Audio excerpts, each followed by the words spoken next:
Well, recent storms and extreme heat have posed a challenge for outdoor businesses, including golf courses. Fox 43's James Corrigan spoke with folks at a local course on how they're handling the inconsistent weather patterns.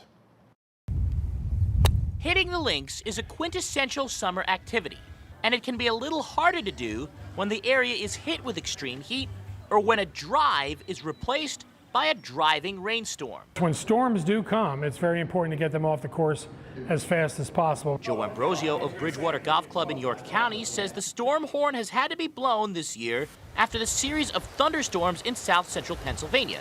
But despite the number of them, he says they have generally come and gone. It seems that this summer that they've passed quickly, and a half an hour later, guys are back on the course playing in the sunshine. When the sunshine does come out, heat indexes of over 100 degrees have not been uncommon this year.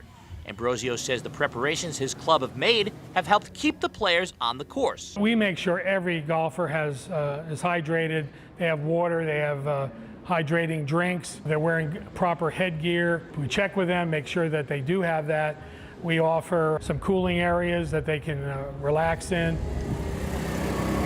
Despite the ping-ponging between heat and storms, Ambrosio says his golfers remain committed. We have a lot of enthusiastic golfers, and we enjoy them. When they come out here, we like the fact that they're having a good time, and we just, again, make sure that they have water and drinks to keep them going. Always hoping that the only thing that rains on the course are the birdies. In York County, I'm James Corrigan with Fox 43 News.